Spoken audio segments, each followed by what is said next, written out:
നമസ്കാരം. News and views ആരംഭിക്കുന്നു. Medical കോഴ റിപ്പോർട്ട് ചോർന്നതിനും വ്യാജ രസീതിൻ്റെ പകർപ്പ് മാധ്യമങ്ങൾക്ക് നൽകിയതിനും വി രാജേഷിനും പ്രഫുൽ കൃഷ്ണയ്ക്കും എതിരെ നടപടിയെടുത്ത് BJP. പാർട്ടിയുടെ മാനം കളഞ്ഞതിനാണ് നടപടി എന്ന് ന്യായീകരിച്ച് സാക്ഷാൽ കുമ്മനം തന്നെ രംഗത്ത് വന്നു. അഴിമതി പുറത്തറിയിച്ചവർക്കെതിരെ നടപടിയെടുക്കുമ്പോഴും അഴിമതി ആരോപണം നേരിടുന്നവർ ശക്തരായി പാർട്ടിക്കുള്ളിൽ തന്നെ. CBIയും വിജിലൻസും ലോകായുക്തയും കണ്ണുരുട്ടി നിൽക്കുന്ന നേതാക്കൾ ഒരുടവുമില്ലാതെ പാർട്ടിയിൽ വിരാജിക്കുമ്പോൾ രാജേഷിനും പ്രഫുൽ കൃഷ്ണയ്ക്കുമെതിരെ നടപടിയെടുത്തത് BJPയിലെ ആഭ്യന്തര കലാപം ശക്തമാക്കിയിരിക്കുന്നു. കുമ്മനവും പക്ഷം പിടിക്കുകയാണോ എന്ന സംശയം ഉയരുമ്പോഴാണ് ഇന്നത്തെ ന്യൂസ് ആൻഡ് വ്യൂസ് ഇനി പറയുന്ന ചോദ്യങ്ങൾ ഉന്നയിക്കുന്നത്. 1. രാജേഷിനും പ്രഫുൽ കൃഷ്ണയ്ക്കുമെതിരെ BJP നടപടിയെടുത്തത് എന്തിന്? 2. KP ശ്രീശനും AK നസീറും വിജിലൻസിന് മുന്നിൽ എത്താതിരിക്കുന്നത് എന്തുകൊണ്ട്? 3. BJPയുടെ ഈ നടപടികൾ അഴിമതിക്കെതിരെയോ അഴിമതി മറയ്ക്കാനോ? 4. മുരളി പക്ഷത്തിനേറ്റ ഈ തിരിച്ചടിക്ക് BJP നൽകേണ്ടി വരുന്ന വില എന്താകും? 5. മെഡിക്കൽ കോഴ കണ്ടവർ ജൻ ഔഷധിയിലെ തട്ടിപ്പ് കാണാത്തത് എന്തുകൊണ്ട്? 6. അന്വേഷണ ഏജൻസികൾ പടിവാതിൽക്കൽ നിൽക്കുമ്പോൾ കേരളത്തിന് വഴികാട്ടാനെത്തിയ BJP നേതാക്കൾക്ക് ആര് വഴികാട്ടും? താമരപ്പൂവിൽ ആരൊക്കെയാണ് വാഴുന്നത് എന്നാണ് ഇന്ന് ന്യൂസ് ആൻഡ് വ്യൂസ് പരിശോധിക്കുന്നത്. ചർച്ച ആരംഭിക്കുന്നതിന് മുൻപ് പ്രേക്ഷകരെ ഒരു കാര്യം അറിയിക്കുകയാണ്. ഈ മെഡിക്കൽ കോഴ വിവാദം പുറത്തു വന്ന ദിവസത്തേതുപോലെ തന്നെയാണ് ഇന്നത്തെ ദിവസവും BJP ചർച്ചയെ കാണുന്നത്. BJPയുടെ നേതാക്കൾ ഒരു ചർച്ചയിലും പങ്കെടുക്കേണ്ടതില്ല എന്നാണ് പാർട്ടിയുടെ അധ്യക്ഷൻ എല്ലാവർക്കും നിർദ്ദേശം കൊടുത്തതായി നമ്മൾ സമീപിച്ച നേതാക്കളെല്ലാം പറഞ്ഞത്. ഈ ചർച്ചയിലേക്ക് പങ്കെടുക്കാൻ 4 നേതാക്കൾ നമ്മളുമായി സംസാരിച്ചിരുന്നു.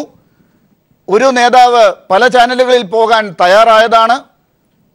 ഒപ്പം ചില മാധ്യമപ്രവർത്തകർ BJPയുമായി സഹകരിക്കുന്ന ചില മാധ്യമപ്രവർത്തകർ ഈ ചർച്ചയിൽ പങ്കെടുക്കാൻ തയ്യാറായതാണ്. ഇവരെല്ലാവരും ഈ ചർച്ചയിൽ നിന്ന് ഒഴിഞ്ഞു നിൽക്കാൻ BJPയുടെ അധ്യക്ഷൻ അഭ്യർത്ഥിച്ചത് പ്രകാരം ഇവരാരും ഒരു ചർച്ചയിലും പങ്കെടുക്കില്ല എന്നാണ് അറിയിച്ചിരിക്കുന്നത്. ചില ചാനലുകൾ അതുകൊണ്ട് ഈ ചർച്ച ഒഴിവാക്കിയതായും BJPയുടെ ലക്ഷ്യം നേടാനായി എന്നും അവർ കരുതുന്നുണ്ട്. പക്ഷേ പീപ്പിൾ ന്യൂസ് ആൻഡ് വ്യൂസ് ഈ ചർച്ച BJPയുടെ പ്രതിനിധികൾ ഇല്ലാതെ തന്നെ തുടരാൻ തയ്യാറാവുകയാണ്. BJPയുടെ നേതാക്കൾ ഈ ചർച്ച കാണുന്നുണ്ടാകും. അവർക്ക് ഏതെങ്കിലും ഘട്ടത്തിൽ ഇവിടെ ഉന്നയിക്കുന്ന വിഷയങ്ങളുമായി ബന്ധപ്പെട്ട് അഭിപ്രായം പറയാനുണ്ടെങ്കിൽ ഇവിടെ എൻ്റെ മൊബൈൽ ഫോണിലേക്കോ അതല്ലെങ്കിൽ ഇവിടുത്തെ ഫോണിലേക്കോ വിളിക്കാവുന്നതാണ്. നിങ്ങളെ കേൾപ്പിക്കും പ്രേക്ഷകരെ എന്നറിയിക്കുകയാണ്. എത്ര ദിവസം നിങ്ങൾ ഒളിച്ചിരിക്കും? എത്ര ദിവസം ഓരോ കാര്യങ്ങൾ വരുമ്പോഴും നിങ്ങൾ മറുപടി പറയാതെ ഒഴിഞ്ഞു മാറും? മറ്റു പാർട്ടികൾ ഇതുപോലെ ആയിരുന്നില്ലല്ലോ. ഈ കാര്യങ്ങളിൽ ഇതുപോലെയുള്ള വിഷയങ്ങൾ വരുമ്പോൾ ഈ സംസ്ഥാനത്തെ CPMും കോൺഗ്രസും ഇതുവരെ എടുത്തിട്ടുള്ള നിലപാടുകൾ അവരെ അഭിനന്ദിക്കാൻ ന്യൂസ് ആൻഡ് വ്യൂസ് ഇപ്പോൾ തയ്യാറാകുകയാണ്. എത്ര കടുത്ത വിവാദങ്ങൾ ഉള്ളപ്പോഴും CPMന്റെയും കോൺഗ്രസിൻ്റെയും നേതാക്കൾ ചർച്ചയിൽ നിന്ന് ഒഴിഞ്ഞു മാറിയിട്ടില്ല. അവർ അഭിപ്രായം പറഞ്ഞിട്ടുണ്ട്, ചർച്ചയിൽ പങ്കെടുത്തിട്ടുണ്ട്. പക്ഷേ BJPയുടെ സംസ്ഥാന അധ്യക്ഷൻ ഒരു ഫേസ്ബുക്ക് പോസ്റ്റ് ഇതിനകം ഇട്ടിട്ടുണ്ട്. എല്ലാം പൂർത്തിയായിരിക്കുന്നു, അഴിമതി തുടച്ചു നീക്കിയിരിക്കുന്നു, പാർട്ടിയിൽ പ്രശ്നങ്ങളുണ്ടാക്കി അപമാനിച്ചവരെ പുറത്താക്കിയിരിക്കുന്നു, പാർട്ടിയിൽ നിന്ന് പുറത്താക്കിയെന്നല്ല സംഘടനയിൽ നിന്ന് മാറ്റി നിർത്തിയിരിക്കുന്നു. ഇതൊക്കെയാണ് BJP അവകാശപ്പെടുന്നത്. എന്നാൽ എന്തുകൊണ്ട് അവർക്ക് ചർച്ചയിൽ വന്ന് കാര്യങ്ങൾ പറയാൻ പേടിയുണ്ടായിരിക്കുന്നു? ഇതുകൂടി ഇപ്പോൾ പ്രേക്ഷകരുടെ മുമ്പാകെ വെക്കുകയാണ്. ഈ ചർച്ചയിൽ ഇപ്പോൾ പങ്കെടുക്കുന്നത് CPM സംസ്ഥാന സെക്രട്ടേറിയറ്റ് അംഗം ശ്രീ ആനത്തലവട്ടം ആനന്ദൻ, മുതിർന്ന മാധ്യമ പ്രവർത്തകൻ ശ്രീ J അജിത് കുമാർ, ആം ആദ്മി പാർട്ടിയുടെ നേതാവ് ശ്രീ CR നീലകണ്ഠൻ, ഒപ്പം വലതുപക്ഷ നിരീക്ഷകനായി രാഹുൽ ഈശ്വർ ഈ ചർച്ചയിൽ ടെലിഫോൺ ലൈനിലും ചേരും. ഏറ്റവും ആദ്യം ശ്രീ അജിത് കുമാർ, മാധ്യമങ്ങളെ പേടിച്ച് BJP ഈ നെട്ടോട്ടം ഓടുന്നത് എത്ര ദിവസം തുടരാനാകും? അതിനെ എങ്ങനെ കാണണം? ഡോക്ടർ ലാൽ നമസ്കാരം. തുടക്കത്തിൽ അങ്ങ് ഒരു 4-5 ചോദ്യങ്ങൾ ചോദിക്കുകയുണ്ടായല്ലോ. ഏകദേശം 1/2 ഡസൻ ചോദ്യങ്ങൾ മാന്യപ്രേക്ഷകർക്ക് മുന്നിൽ ഉന്നയിക്കുകയുണ്ടായി. അതിലെ ഒരു ചോദ്യം എനിക്ക് വളരെ കൗതുകരമായിട്ട് തോന്നി. അതിൻ്റെ ഒരു ഉത്തരം എൻ്റെ ഒരു അഭിപ്രായത്തിൽ ഞാനൊന്ന് പറഞ്ഞോട്ടെ. ഈ താമരപ്പൂവിൽ ആരാണ് വാഴുന്നതെന്ന് ഏതോ ഒരു ചലച്ചിത്ര ഗാനത്തിൽ പറയുന്നുണ്ട്. താമരപ്പൂവിൽ വാഴും ദേവിയല്ലോ നീ എന്ന് പറഞ്ഞ് ഏതോ ഒരു നായകൻ പ്രകീർത്തിക്കുന്ന ഒരു ഗാനശകലമുണ്ട്. അത് ഏത് ദേവിയാണ് താമരപ്പൂവിൽ വാഴുന്നതെന്ന് അവിടെ നിൽക്കട്ടെ. ഏതായാലും ദേവന്മാർ എന്ന സങ്കല്പത്തിൽ വാഴും എന്ന് ജനം പ്രതീക്ഷിച്ച ഒരു ദേവനും ഇപ്പോൾ വാഴാനില്ല. ദേവന്മാരായി മാറിയില്ല എന്ന് തന്നെയല്ല, വെറും ശിലകളായിട്ട് മാറിക്കഴിഞ്ഞിരിക്കുന്നു എന്ന് തന്നെയല്ല നമ്മളിപ്പോൾ. ശ്രീ അജിത് കുമാർ, ഞാൻ ആ ഭാഗം അങ്ങനെ ഒരു ടൈറ്റിൽ കൊടുത്തപ്പോൾ താമരപ്പൂവിൽ വാഴുന്നത് ആര് എന്ന് ഉദ്ദേശിച്ചത് ഇപ്പോൾ അഴിമതിക്കെതിരെ ശബ്ദമുയർത്തിയെന്ന് തൽക്കാലത്തേക്ക് നമുക്ക് പറയാവുന്ന വി രാജേഷ് അഴിമതിയുടെ റിപ്പോർട്ട് പുറത്തേക്ക് ചോർത്തിയ ആളാണ്. അദ്ദേഹം അത് ചോർത്തി പാർട്ടിയെ അപമാനിച്ചതിന് അദ്ദേഹത്തെ പുറത്താക്കിയിരിക്കുന്നു. ഈ വ്യാജ രസീതിന്റെ കാര്യം മാധ്യമങ്ങളിലേക്ക് കൊണ്ടുവന്ന യുവമോർച്ചയുടെ നേതാവ് പ്രഫുൽ കൃഷ്ണ, അദ്ദേഹവും പാർട്ടിക്ക് അപമാനമുണ്ടാക്കി എന്ന് പറഞ്ഞ് അദ്ദേഹത്തെ മാറ്റി നിർത്തിയിരിക്കുന്നു. ഈ 2 കാര്യങ്ങളും നടക്കുമ്പോൾ പാർട്ടിക്കകത്ത് ഈ കോഴ വാങ്ങിച്ചതിന്റെ പേരിൽ ആരോപണം റിപ്പോർട്ടിൽ ഉള്ള ആളുകളൊക്കെ അവിടെ ഉണ്ട്. വേറെ ചില ആരോപണങ്ങൾ, ജനൌഷധിയുടെ പേരിലുള്ള CBI അന്വേഷണം കാത്തു നിൽക്കുന്നവർ അവിടെ ഉണ്ട്. ലോകായുക്തയുടെ ചില ചോദ്യങ്ങൾ കേൾക്കാൻ കാത്തിരിക്കുന്നവർ അവിടെ ഉണ്ട്. അവരൊക്കെ അവിടെ വാഴുന്നു. താമരപ്പൂവിൽ വാഴുന്നവരാണിപ്പോൾ. ഈ താമരപ്പൂവിൽ അപ്പോൾ ആരൊക്കെയാണ് വാഴുന്നത്? അല്ല, അതിപ്പോൾ ജനമനസ്സിലുള്ള ഒരു ഇതുണ്ടല്ലോ, ഒരു താമരയുടെ സങ്കല്പം ഉണ്ടല്ലോ, അതിനകത്ത് ഇപ്പോൾ ആരും വാഴുന്നില്ല തന്നെയല്ല. നേരത്തെ പറഞ്ഞ പോലെ താമര വാടിക്കൊണ്ടിരിക്കുകയും കൂടിയാണ്. അതവിടെ നിൽക്കേ തന്നെ നമ്മുടെ ചോദ്യത്തിൻ്റെ ഉത്തരത്തിലേക്ക് വരാം. ഒരു പക്ഷേ ഇന്ന് ഈ ചർച്ചയിൽ ബഹുമാന്യരായ ശ്രീ ആനത്തലവട്ടത്തോടും ശ്രീ നീലകണ്ഠനോടും അല്ലെ നമ്മളോടൊപ്പം ഇവിടെ ഡോക്ടർ ലാൽ നമ്മുടെ ഈ പാനലിൽ ഉണ്ടാകേണ്ടിയിരുന്ന ഒരാൾ എനിക്ക് തോന്നുന്നത് BJPയുടെ മാധ്യമ വക്താവായിരുന്ന ശ്രീ വി രാജേഷ് തന്നെയാണ്. ശ്രീ വി രാജേഷിനെ മാധ്യമ വക്താവിൻ്റെ സ്ഥാനത്തു നിന്ന് മാത്രമല്ല മാറ്റി നിർത്തിയിരിക്കുന്നത്. തൽക്കാലം സംസ്ഥാന ജനറൽ സെക്രട്ടറി കൂടിയാണ് അദ്ദേഹത്തിനെ ആ സ്ഥാനത്തു കൂടി മാറ്റി നിർത്തിയിരിക്കുന്നത്. ഒരുപക്ഷെ BJPയുടെ ഏറ്റവും ശക്തമായ ഒരു നാവായിട്ട് എല്ലാ മാധ്യമങ്ങളുമായി ബന്ധപ്പെട്ട് സജീവമായി സക്രിയമായി നിൽക്കുന്ന ഒരു BJP നേതാവ്, മുതിർന്ന നേതാവ്, പുതിയ തലമുറയുടെ നേതാവ്, വളർന്ന് മുന്നോട്ട് ഒരുപാട് ഭാവി ഉണ്ട് എന്ന് സങ്കല്പിക്കപ്പെട്ടിരുന്ന നേതാവാണ് ശ്രീ രാജേഷ്. ശ്രീ രാജേഷിനെതിരെ ഈ നടപടി വന്ന സ്വാഭാവികമായിട്ടും ഡോക്ടർ ലാലിൻ്റെ ചോദ്യത്തിന് അതിന് ഉത്തരവുണ്ട്. എന്താണ് ഈ അച്ചടക്ക നടപടിക്ക് അദ്ദേഹം വിധേയനാകാൻ കാരണം?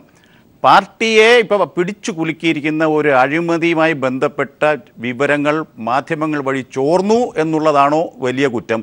അതോ മറ്റാരോ ഈ താമരപ്പൂവിൽ വാഴുന്ന ഏതോ ദേവന്മാർ ഈ നടത്തിയ അഴിമതിയാണോ?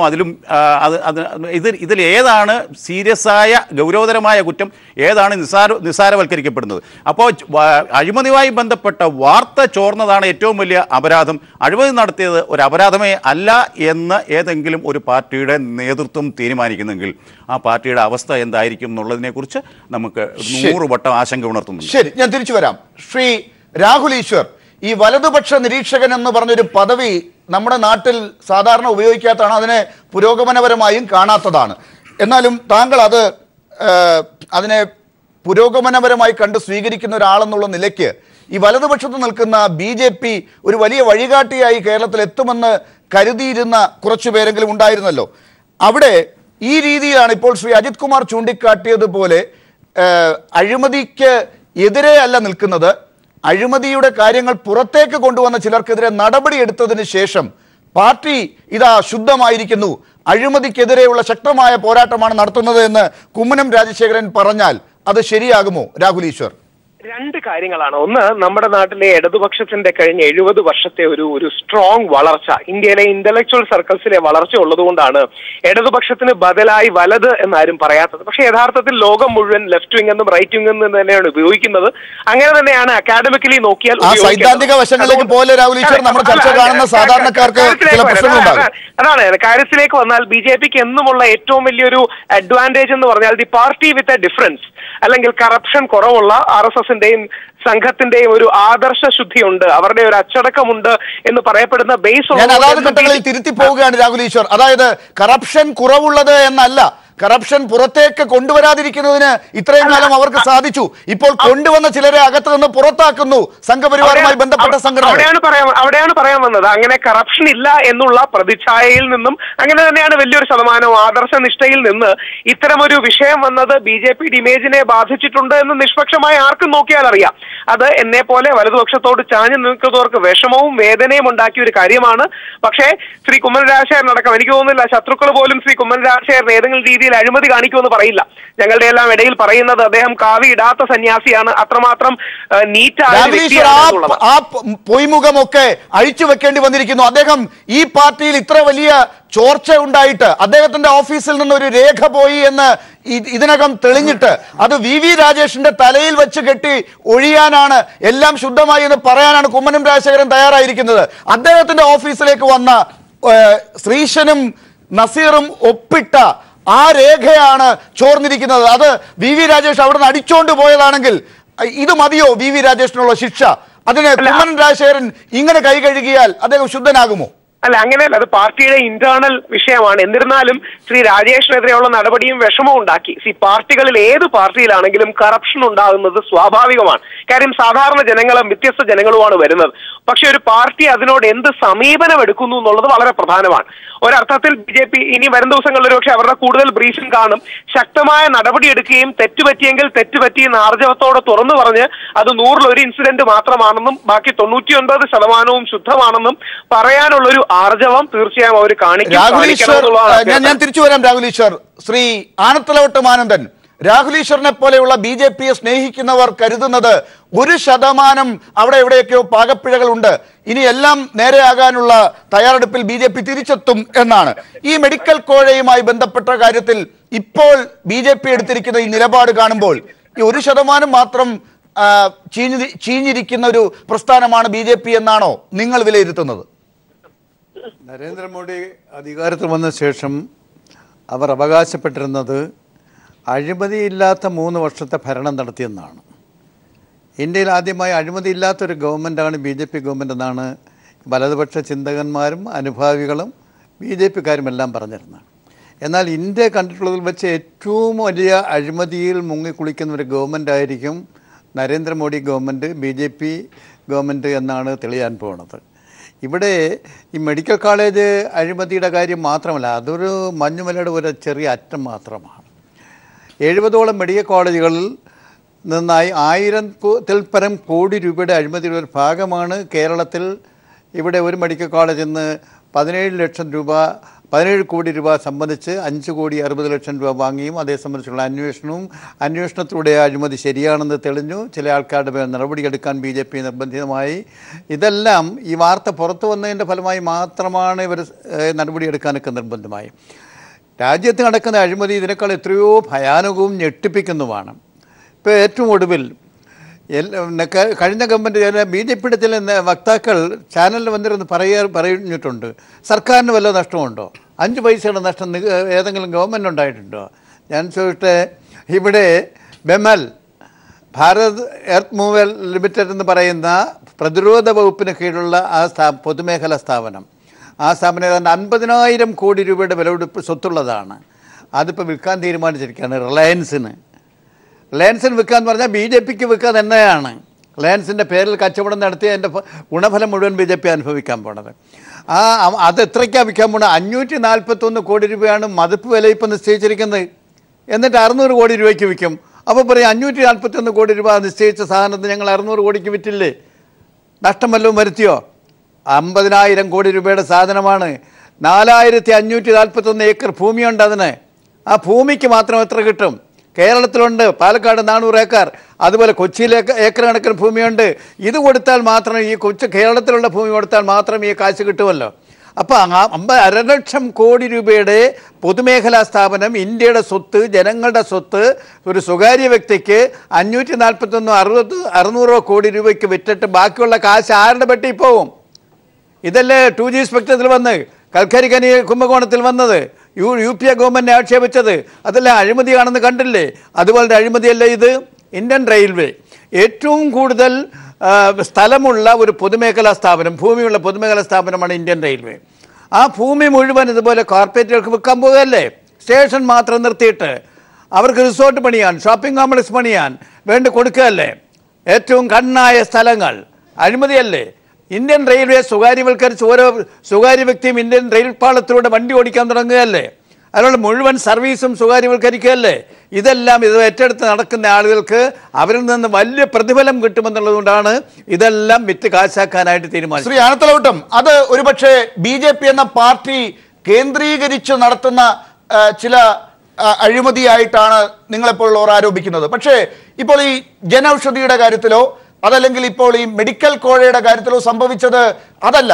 ഇവിടെയുള്ള ഒരു ഗ്രൂപ്പുകാർ അതിൻ്റെ പേരിൽ തട്ടിപ്പ് നടത്തുന്നു, അതിന് പാർട്ടി മെഷീനറിയെ ഒട്ടാകെ അത് ഉപയോഗിക്കുന്നു. അതിനെക്കുറിച്ച് പാർട്ടിക്ക് ഇവിടെ ഒരു പരാതി കിട്ടുന്നു, പാർട്ടി അധ്യക്ഷനൊരു പരാതി കിട്ടുന്നു, ആ പരാതി അന്വേഷിക്കുന്നില്ല, പൂഴ്ത്തിവെക്കുന്നു. പിന്നീട് കേന്ദ്ര BJP ഇടപെട്ട് ഈ കാര്യത്തിൽ ഒരു അന്വേഷണ കമ്മീഷൻ ഇവിടെ വെക്കുന്നു. അതിന്റെ റിപ്പോർട്ട് ചോർന്നതാണ് ഇപ്പോൾ നടപടിക്ക് കാരണമായിരിക്കുന്നത്. അതിനെ എങ്ങനെ കാണണം? അല്ല, അത് വാസ്തവത്തെ ആളുകൾ അത്ഭുതപ്പെടുത്തും. കട്ടവന് അല്ല ശിക്ഷ, നോക്കി നിന്നവനാണ്, ഇവൻ കട്ടെന്ന് പറഞ്ഞവനാണ് ശിക്ഷ. എന്തൊരു ഏർപ്പാടാണ് ഇത്! ലോകത്തെങ്ങും ഇല്ലാത്ത പണിയാണ്. മോഷണം നടത്തിയ അതല്ലെങ്കിൽ അഴിമതി നടത്തിയവരെ വേണ്ടേ ശിക്ഷിക്കാൻ, അവരെ രക്ഷിക്കുക. അതിനകത്ത് രണ്ട് ഗ്രൂപ്പായി നിന്നുകൊണ്ട് ഒരു വിഭാഗം അഴിമതിക്കാരുടെ കൂടെ, ഒരു വിഭാഗം അഴിമതി കണ്ടുപിടിച്ചത് വാർത്ത പുറത്തുവിട്ടെന്ന് പറയുന്ന രാജേഷിൻ്റെ കൂടെ, ഇതിനകത്ത് വലിയ പോരാരംഭിച്ചിരിക്കുകയാണ് BJP. ഈ സാമ്പത്തികമാണ് അതിൻ്റെ അടിത്തറ. ഇതെല്ലാം എത്ര കേസാണ് ഇനി വരാൻ പോണത്? നേരത്തെ ഒരു BJPയുടെ വക്താവ് കഴിഞ്ഞ ദിവസം ഒരു ചർച്ചയിൽ പറയുന്നത് കേട്ടു, ഇന്ത്യയിൽ മറ്റെല്ലാ പാർട്ടികളും അഴിമതി, ഇന്ത്യയിൽ ആദ്യത്തെ പ്രധാനമന്ത്രിയാണ് നരേന്ദ്രമോദി. വാജ്പേയി അങ്ങ് എഴുതി തള്ളിക്കളയാണ്. വാജ്പേയി ഇന്ത്യയുടെ പ്രധാനമന്ത്രിയായിരുന്നു. അന്ന് നടന്നതും അദ്ദേഹം സമ്മതിക്കുന്നുണ്ട്. പെട്രോൾ പമ്പ് വെക്കുന്ന കാര്യത്തിൽ, ഗ്യാസ് ഏജൻസി വെക്കുന്ന കാര്യത്തിൽ, ഓരോ പെട്രോൾ പമ്പും കൊടുക്കുന്ന കാര്യത്തിലെല്ലാം അഴിമതി നടത്തി. ഇതെല്ലാം നടന്നു. ഇപ്പോഴും അത് തന്നെയല്ലേ ചെയ്യാൻ പോണത്? എല്ലാ കാര്യത്തിലും ഇതെല്ലാം വിറ്റ് കാശാക്കുന്നതിനുള്ള നിലപാടുകൾ സ്വീകരിക്കുകയാണ്. അഴിമതിയാണ് ഇതിൻ്റെ മുഖമുദ്ര. അങ്ങനെയാണ് പണമുണ്ടാക്കുന്നത്. കോടാനുകോടി രൂപ ഈ തരത്തിൽ പണമുണ്ടാക്കി ഗവൺമെൻറ്റുകളെ, സംസ്ഥാന ഗവൺമെൻറ്റുകളെ അട്ടിമറിക്കുക, സംസ്ഥാന ഗവൺമെൻറ്റിൽ അവിടെയുള്ള പാർട്ടികളെ വിലക്കെടുക്കുക, അങ്ങനെ പണം ഉപയോഗിച്ചിട്ട് അധികാരം പിടിച്ചെടുക്കുക.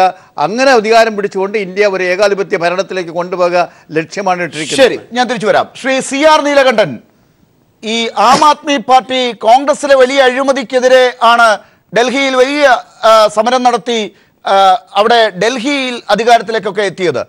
ഇവിടെ കേരളത്തിൽ BJP ഒരു വ്യത്യസ്ത പാർട്ടിയാണെന്നും LDF-നും UDF-നും ബദലാണെന്നും ഒക്കെ പറഞ്ഞുകൊണ്ടാണ് കേരളത്തിന് വഴി കാട്ടാൻ അവർ പ്രചരണവുമായി എത്തിയത്. ഇതാ ഇപ്പോൾ ഇന്ന് കുമ്മനം രാജശേഖരന്റെ ഫേസ്ബുക്ക് പോസ്റ്റിൽ കാണുന്നത് ഇങ്ങനെയാണ്: അച്ചടക്ക നടപടിയുടെ ഭാഗമായിട്ടാണ് BJP സംസ്ഥാന സെക്രട്ടറി VV രാജേഷിനെയും യുവമോർച്ച സംസ്ഥാന ജനറൽ സെക്രട്ടറി പ്രഫുൽ കൃഷ്ണയെയും പാർട്ടിയുടെ എല്ലാ ചുമതലകളിൽ നിന്നും ഒഴിവാക്കിയത്. അച്ചടക്ക ലംഘനവും പാർട്ടി വിരുദ്ധ പ്രവർത്തനവും ഒരു കാരണവശാലും വെച്ച് പൊറുപ്പിക്കില്ലെന്നാണ് നേതൃത്വത്തിന്റെ ഉറച്ച നിലപാട്. ഈ അഴിമതിയെക്കുറിച്ച് അന്വേഷിക്കുന്ന റിപ്പോർട്ട് പൊതുജനങ്ങളെ അറിയിച്ചാൽ അത് അച്ചടക്ക ലംഘനം, പാർട്ടി വിരുദ്ധ പ്രവർത്തനം, ഇതാണോ മനസ്സിലാക്കേണ്ടത് ശ്രീ CR നീലകണ്ഠൻ?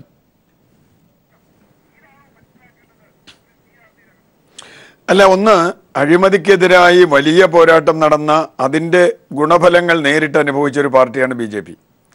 കാരണം അന്ന് വലിയ ഇന്ത്യയിൽ 2G സ്പെക്ട്രം ആയാലും കോമൺവെൽത്ത് ആയാലും അത് വ്യാപകമായി ഇതാ അഴിമതിയില്ലാത്ത ശുദ്ധനായ വളരെ ഗംഭീരനായ ഒരു പ്രധാനമന്ത്രി വരുന്നു.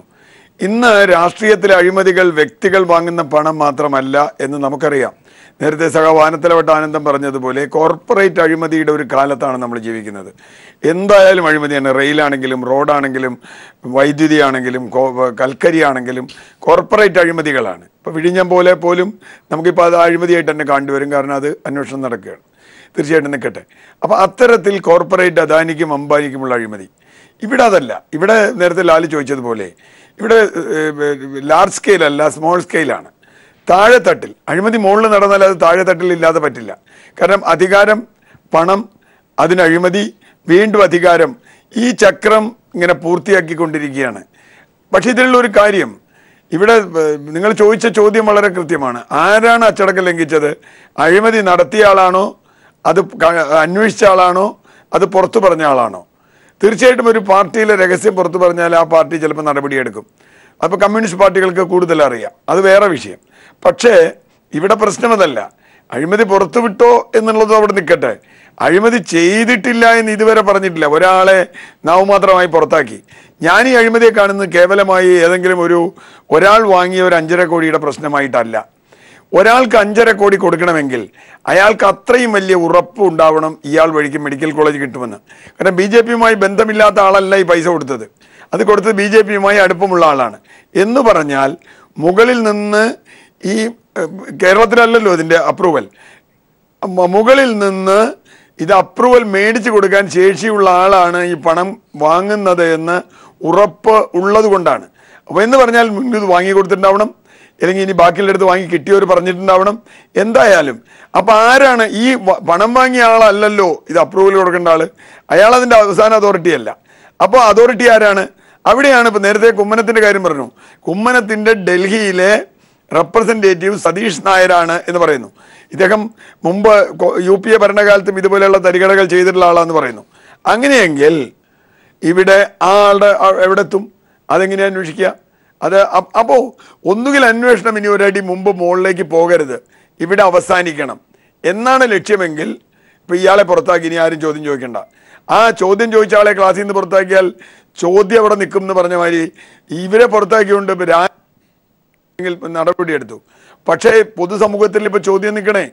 രാജേഷ് ഉന്നയിച്ച, ശ്രീശൻ ഉന്നയിച്ച കാര്യം പൊതുസമൂഹത്തിൽ നിൽക്കുകയാണ്.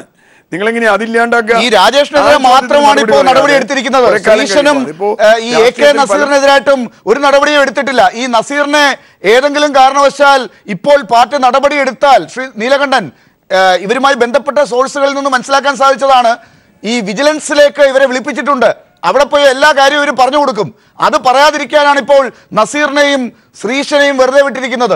രാജേഷിനെതിരെ ഇപ്പൊ നടപടി എടുത്തിരിക്കുന്നത് അദ്ദേഹത്തിന്റെ പേരിൽ നേരത്തെ തന്നെ ചില ഗ്രൂപ്പ് പരമായ വ്യത്യാസങ്ങൾ, വിരോധമുണ്ട്. അതുകൂടി ഇതിന്റെ മറയായി തീർക്കാനുള്ള ശ്രമമാണ്. ഇതാണ് രാജേഷുമായി ബന്ധപ്പെട്ട കേന്ദ്രങ്ങൾ നമ്മളുമായി സംസാരിച്ചപ്പോൾ പറയുന്നത്. ശ്രീ നീലകണ്ഠൻ, അല്ല അതാണ് അതിൻ്റെ ശരി. ഇവിടെ അഴിമതിക്കെതിരെയല്ല നടപടിയെടുത്തത്, പുറത്തുവിട്ടതിനെതിരെയല്ല. ഗ്രൂപ്പ് തർക്കത്തിൽ ഒരുത്തനെ വെട്ടാൻ ഒരാൾക്ക് കിട്ടിയ ഒരു ചാൻസ് ഉപയോഗിച്ചു, അത് നന്നായി ഉപയോഗിച്ചു, അയാൾ പോയി.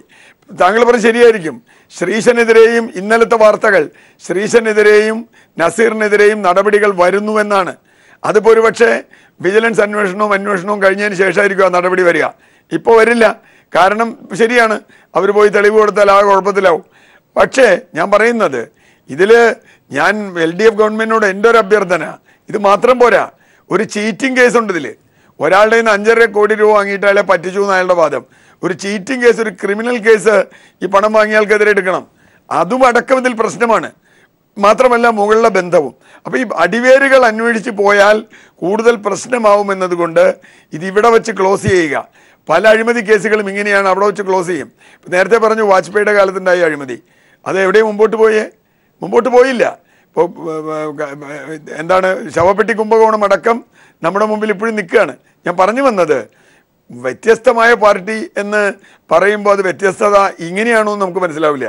അഴിമതി അന്വേഷിച്ചവരെ പുറത്താക്കി, അല്ലെങ്കിൽ അഴിമതി പറഞ്ഞവരെ പുറത്താക്കി, അഴിമതിക്കാരെ സംരക്ഷിക്കുക. ഇതായിരിക്കും BJP-യുടെ വ്യത്യസ്തത എന്ന് എനിക്ക് തോന്നുന്നു. ശരി, ഞാൻ തിരിച്ചു വരാം. ശ്രീ രാഹുൽ ഈശ്വർ, ഇവിടെ നേരത്തെ താങ്കൾ ചൂണ്ടിക്കാട്ടിയ വളരെ സാത്വികനായ കുമ്മനം രാജശേഖരൻ അധ്യക്ഷൻ, ഈ കുമ്മനം രാജശേഖരൻ പറഞ്ഞതുപോലെ ഈ എല്ലാ കാര്യങ്ങളിലും ചെറിയൊരു ശതമാനം കുഴപ്പക്കാരുണ്ട്, അവരെ ഇനി വെച്ചു പൊറിപ്പിക്കില്ല, ഇനി ആരെങ്കിലും ഇങ്ങനെ മോശം വിചാരവുമായി നടക്കുന്നുണ്ടെങ്കിൽ അവർ കൂടി താക്കീതാണ്. അങ്ങും പ്രതീക്ഷിച്ചതുപോലെ 99% നല്ല രീതിയിൽ നടക്കുന്ന ഒരു സ്ഥലത്ത് ബാക്കിയെല്ലാം ക്ലിയർ ചെയ്ത് പോകാൻ പോകുന്ന ഒരു അവസ്ഥയാണെങ്കിൽ ഈ കുമ്മനം രാജശേഖരൻ എങ്ങനെയാണ് അത്ര ക്ലിയർ ഇമേജിലൂടെ വീണ്ടും നിങ്ങളൊക്കെ അവതരിപ്പിക്കുന്നത്? ഞാൻ നേരത്തെ ചൂണ്ടിക്കാട്ടിയ കുമ്മനത്തിൻ്റെ കയ്യിലാണ് ഈ ഷാജി എന്ന് പറഞ്ഞ ആൾ മെഡിക്കൽ കോളേജുമായി ബന്ധപ്പെട്ട് 5.6 കോടി രൂപ നഷ്ടപ്പെട്ടു എന്ന പരാതി കൊടുത്തത്. അത് പൂഴ്ത്തി വെച്ചിരുന്ന കുമ്മനത്തെ വിരട്ടിയത് വെള്ളാപ്പള്ളി നടേശനാണ്. വെള്ളാപ്പള്ളി നടേശൻ ഇടപെട്ടാണ്, കേന്ദ്രത്തിൽ ഇടപെട്ട് അവിടെ നിന്ന് നിർദ്ദേശം വന്ന് ഇവിടെ 2 അംഗ കമ്മിറ്റി അന്വേഷിച്ചത് കാര്യങ്ങൾ. ആ അന്വേഷിച്ച റിപ്പോർട്ട് തയ്യാറാക്കുന്നതിന് മുൻപ് തന്നെ പരാതിയുടെ കോപ്പി RS വിനോദിന് കിട്ടി. കുമ്മനത്തിൻ്റെ കയ്യിൽ മാത്രമുള്ള പരാതിയുടെ കോപ്പി RS വിനോദിന് കിട്ടി. എങ്ങനെ കിട്ടി? കുമ്മനവുമായി അടുപ്പമുള്ള സതീഷ് നായർ എവിടെ? ഈ സതീഷ് നായരെ എന്തുകൊണ്ട് ഇപ്പോഴും BJP കണ്ടെത്താനുള്ള ശ്രമങ്ങൾ നടത്തുന്നില്ല? അപ്പോഴും എല്ലാം ക്ലിയറായി എന്ന് പറഞ്ഞുകൊണ്ട് നടപടിയെടുക്കുന്നത് പരാതി റിപ്പോർട്ട് പുറത്തേക്ക് ചോർന്നതിന് രാജേഷിനെ കണ്ടെത്തി രാജേഷിന്റെ പേരിലാണ്. ഇതെങ്ങനെയാണ് കുമ്മനം നിഷ്കളങ്കനാണെന്ന് പറയുക ശ്രീ രാഹുൽ ഈശ്വർ? കാര്യങ്ങളാണ് ഇത്. കുമ്മനചേട്ടനെ അവതരിപ്പിക്കുന്നതല്ല. കുമ്മനചേട്ടനെ വർഷങ്ങളായിട്ട് അറിയാവുന്ന ആൾക്കാർക്ക് അറിയാം. കക്ഷി രാഷ്ട്രീയ ഭേദമന്യേ അദ്ദേഹത്തിന് ഒരു സാത്വിക ഭാവമുണ്ട്. അങ്ങ് ചോദിച്ച ചോദ്യങ്ങൾ പ്രസക്തമാണ്. പ്രത്യേകിച്ച് വെള്ളാപ്പള്ളി സാറിന്റെ കേസും അദ്ദേഹത്തിന്റെ ഒരു റിലേറ്റീവ്, മകളുടെ റിലേറ്റീവും കൂടെ ഒക്കെയാണ് ഇത് വന്നു എന്നുള്ള കാര്യങ്ങളൊക്കെ മീഡിയയിലൂടെയും വ്യക്തിപരമായ സർക്കിൾസിൽ നിന്നും കേൾക്കുകയും ചെയ്തു. ഈ സംഭവിച്ച കാര്യങ്ങൾക്ക് കറക്ഷൻ വേണം. പിന്നെ ഒരു കാര്യം ഓർക്ക്, ഇപ്പൊ ആം ആദ്മി പാർട്ടി ഒരുപാട് ക്ലീൻ ആയ ഒരു പാർട്ടിയാണ് എന്ന് പറഞ്ഞാൽ ഒരു പെർഫെക്റ്റ് ആണെന്നല്ല. പക്ഷെ ആം ആദ്മി പാർട്ടിക്കെതിരെ അവരുടെ തന്നെ ഒരു മിനിസ്റ്റർ ശക്തമായ അരവിന്ദ് കെജ്രിവാൾ കാശ് മേടിച്ചു എന്നൊരു ആരോപണം ഉന്നയിച്ചില്ലേ? CPM-ന്റെ കാര്യത്തിൽ കൃഷ്ണദാസ് സാറിനെതിരെ നടപടി. രാഹുൽ ഈശ്വർ, അതൊക്കെ നമ്മൾ അതാത് ഘട്ടങ്ങളിൽ ചർച്ച ചെയ്തിട്ടുള്ളതാണ്. രാഹുൽ ഈശ്വർ, നമുക്ക് ആം ആദ്മി പാർട്ടി അവിടെ വിടാം, CPM-നെ അവിടെ വിടാം, കോൺഗ്രസ് ലോകത്തേക്ക് വെച്ച് ഏറ്റവും അഴിമതി പാർട്ടിയാണെന്നൊക്കെ പറയുന്ന പാർട്ടിയാണല്ലോ, അതൊക്കെ അവിടെ വിടാം. തൽക്കാലം ഏറ്റവും നല്ല മഹത്തായ പാർട്ടിയുണ്ടല്ലോ, എല്ലാത്തിലും നിന്ന് മാറി നിൽക്കുന്ന വ്യത്യസ്തമായ പാർട്ടി, വഴികാട്ടാൻ വന്നിരിക്കുന്ന പാർട്ടി. ആ പാർട്ടി എങ്ങനെയാണ് ഈ രക്ഷപ്പെടുന്നതെന്ന് അറിയാമോ? ഈ ചർച്ച വരുമ്പോൾ ഓടി ഒളിക്കുക, ചർച്ചയിൽ പങ്കെടുക്കാതിരിക്കുക, ജനങ്ങളുടെ ചോദ്യങ്ങൾക്ക് ഉത്തരം പറയാതിരിക്കുക, എന്നിട്ട് അങ്ങേക്ക് പോലും ഇത് പാർട്ടി വന്ന് പറയണമെന്ന് പറയേണ്ടി വരിക. എന്നെങ്കിലും ഇത് പറയേണ്ടി വരില്ലേ രാഹുൽ ഈശ്വർ?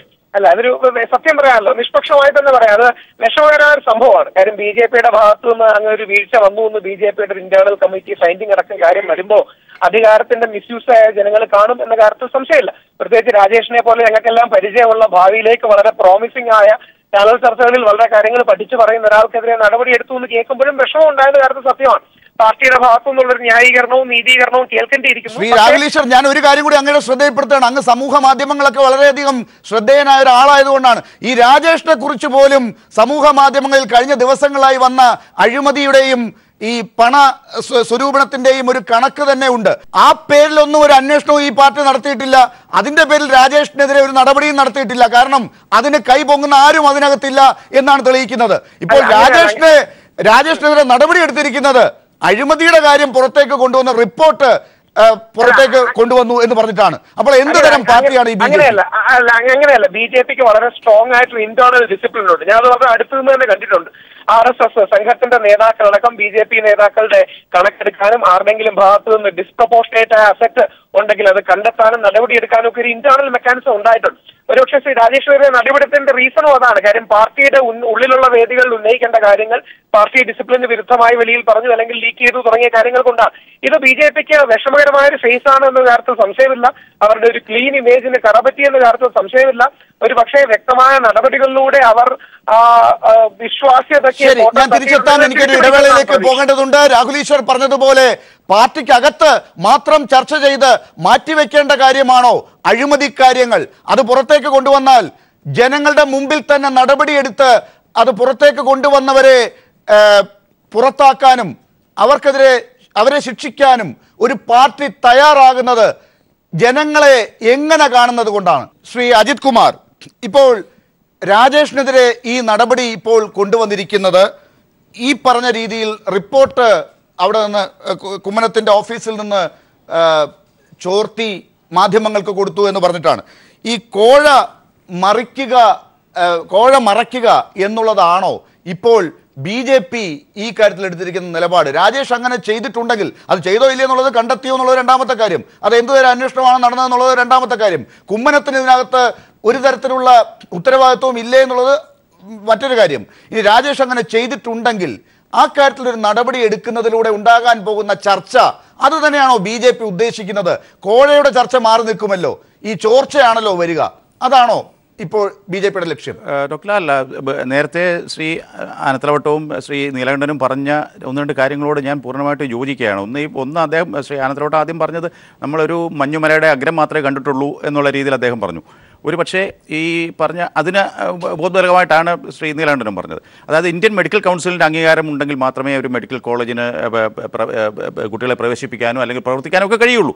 അപ്പോൾ മെഡിക്കൽ കൗൺസിൽ എന്ന് പറയുന്ന ഒരു കേന്ദ്രത്തിലെ ഒരു ഇൻഡിപെൻഡൻറ്റ് ബോഡി ആയിരിക്കെ, ഡൽഹി ബേസ്ഡ് ആയിട്ടുള്ള ഒരു സംഘടന ആയിരിക്കെ, കേരളത്തിലെ ഏതെങ്കിലും ഒരു നേതാവിനെ മാത്രം 5.6 കോടി രൂപ കോഴ കൊടുത്തുകൊണ്ട് മാത്രം സാധിക്കാവുന്ന കാര്യമല്ല. ഒരു 400 ബെഡുള്ള ഒരു ഹോസ്പിറ്റലിൻ്റെ അംഗീകാരവും അത് ഞാൻ മനസ്സിലാക്കുന്നിടത്തോളം അങ്ങയുടെ നാട്ടിനടുത്ത് തന്നെയാണല്ലോ, അകത്തുമുറി വർക്കല ഭാഗത്താണ് ഈ SR മെഡിക്കൽ കോളേജുള്ളത്. 400 ബെഡ് ഹോസ്പിറ്റലൊക്കെ അവിടെ ഉണ്ടെന്ന് മനസ്സിലാക്കുന്നു. മെഡിക്കൽ കൗൺസിലിൻ്റെ അംഗീകാരം വേണമെങ്കിൽ കേരളത്തിലെ ഏതെങ്കിലും ഒരു നേതാവ് വിചാരിച്ച മാത്രം കിട്ടുന്ന ആകാൻ വേണ്ടിയാണ് പൈസ കൊടുത്തത്.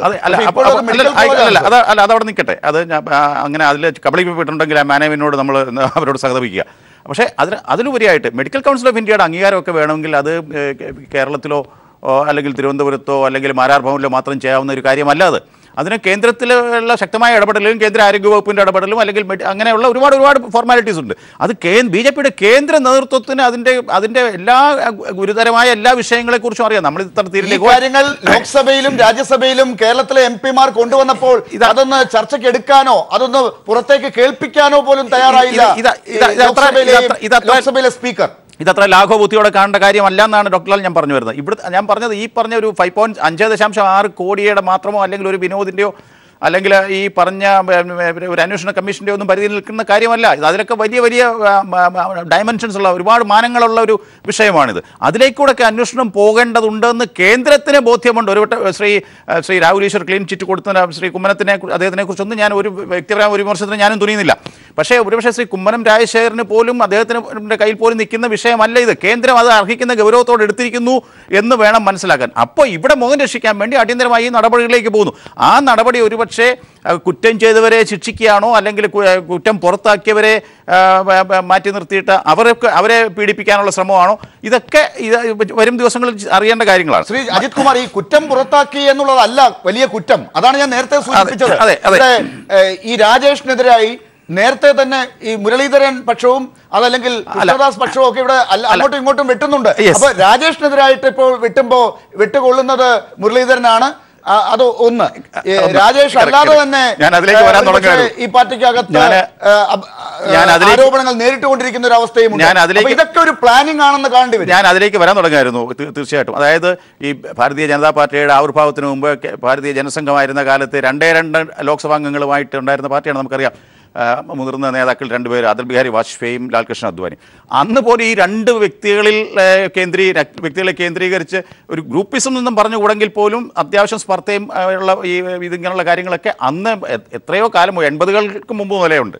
അപ്പോൾ അത് ഇങ്ങനെ തുടർന്നുകൊണ്ടിരിക്കുന്നു എല്ലാ കാലത്തും. ഇപ്പോൾ ഒരു പക്ഷേ ശ്രീ വാജ്പേയി ശയ്യാവലംബിയായി, ലാൽകൃഷ്ണൻജി ഇപ്പോൾ ഒതുക്കപ്പെട്ടു. അപ്പോൾ അടൽജിയും അഡ്വാണിജിയും തമ്മിലുണ്ടായിരുന്ന പ്രശ്നങ്ങൾ പോലെ അല്ല ഇപ്പോൾ. പക്ഷേ എല്ലാ കാലത്തും അത് അങ്ങനെ ചെറിയ ഒരു പ്രസ്ഥാനമായിരുന്ന കാലത്ത് പോലും BJPയിൽ ഈ ഒരു പ്രശ്നം, ജനസംഘ് പിന്നീട് BJP ആയി രൂപാന്തരപ്പെട്ടതിന് ശേഷം ഈ പ്രശ്നമുണ്ട്. പക്ഷേ ഇപ്പോൾ കേന്ദ്രത്തിലെ എല്ലാ കാര്യങ്ങളും തീരുമാനിക്കുന്ന ഇതുപോലെ 2 പേരിലേക്ക് എല്ലാ അധികാരങ്ങളും കേന്ദ്രീകരിക്കുമ്പോൾ ചുരുങ്ങുമ്പോൾ ഒരു ഹിറ്റ്ലർ അല്ലെങ്കിൽ മുസോളിനി സ്റ്റൈലിൽ മോദിജിയും അമിത്ജിയും കൂടി കാര്യങ്ങൾ തീരുമാനിക്കുമ്പോൾ തീർന്നില്ല.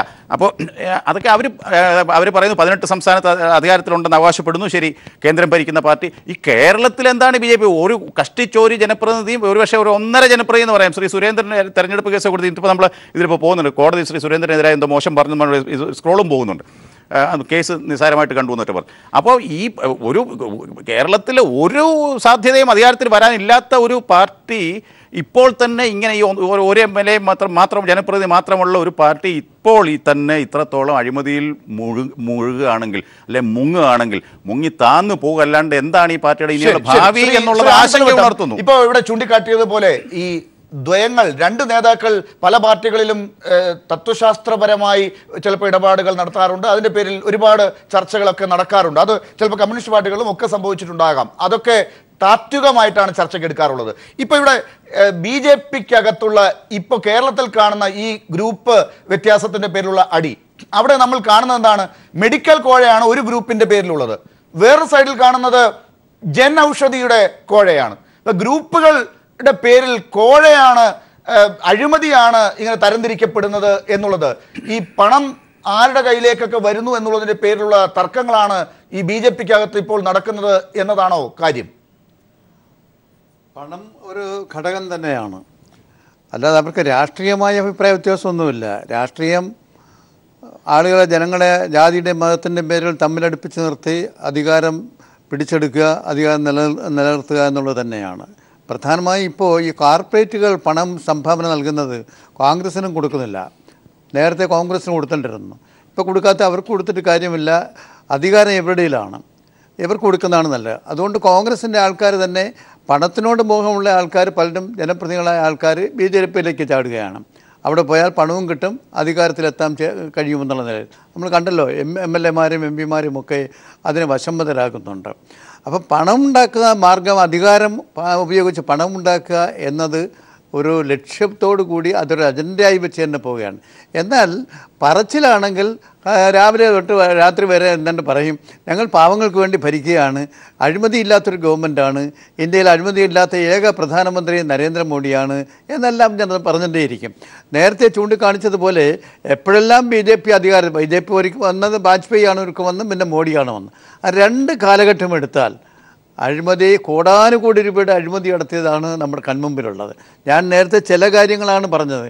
ഇനി എത്രയോ കാര്യങ്ങളാണ് ഈ കച്ചവടത്തിലൂടെ പൈസ ഉണ്ടാക്കാൻ നടത്തുന്നത്. അഴിമതി നടത്തുന്ന പ്രത്യേക ഒരു ലൈൻ അവർക്കുണ്ട്. നേരിട്ട് കൈക്കൂലി വാങ്ങുക എന്നുള്ളതാണില്ല.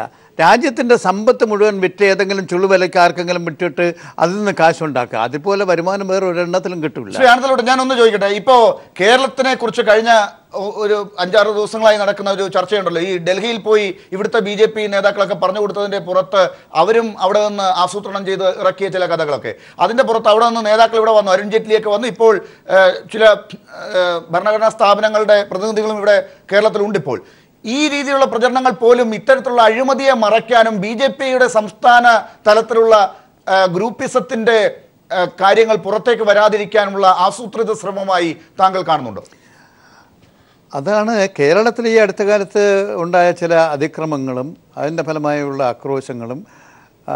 അരുൺ ജെയ്റ്റ്ലി ഇവിടെ വരാനും BJP ഇപ്പോൾ അമിത്ഷാ വരുമെന്ന് പറയും, ഇവരെല്ലാം വരാനുമൊക്കെ ഇടയാക്കിയിട്ടുള്ളത് ഈ മെഡിക്കൽ കോളേജ് കോഴയുടെ ഈ ആക്ഷേപങ്ങൾ അതിങ്ങനെ അലയടിച്ചുയർന്നു വന്നപ്പോൾ അതിനെ ഒന്ന് വെള്ളമൊഴിച്ച് തണുപ്പിക്കാൻ വേണ്ടിയിട്ടുള്ള ഒരു മാർഗമായിട്ടാണ് അതിനെ കാണുന്നത്. അതുമാത്രമല്ല, ജനൌഷധിയുടെ കാര്യത്തിൽ കാശ് കൊടുത്ത ഡോക്ടർമാർ തന്നെ ഗവൺമെൻറ് ഓഫ് ഇന്ത്യയുടെ ഓരോ പദ്ധതിയും നാട്ടിൽ നടപ്പാക്കാൻ ചില ഏജന്റന്മാരെ വെച്ചിട്ട് അത് വിറ്റ് കാശാക്കുന്ന ഒരു രീതിയാണുള്ളത്. എന്നിട്ട് ചോദിക്കും അഴിമതി ഉണ്ടോ ഇല്ലേ എന്ന് ചോദിക്കും. അഴിമതി കാശ് കൊടുത്തവർ ഓരോരുത്തരായി ഇപ്പോൾ ഒന്ന് പറഞ്ഞു തുടങ്ങിയിട്ടുണ്ട്. ഇതെല്ലാം ഇനി വരാൻ പോവുകയാണ്. ഈ അഴിമതി നടത്തിയിട്ട് ഞങ്ങൾ അഴിമതിമുക്ത ഭാരതം, അഴിമതിമുക്ത ഗവൺമെന്റ് ഉണ്ടാക്കിയെടുക്കാനാണെന്ന് പ്രചരിപ്പിക്കുക, മാധ്യമങ്ങളെല്ലാം ഉപയോഗിച്ച് അജണ്ട മാറി. ഈ പ്രതിപക്ഷ മുക്ത ഭാരതം അതാണിപ്പോ ലക്ഷ്യം. ആ പ്രതിപക്ഷമുക്ത ഭാരതം അതിങ്ങനെ മാറിയോ?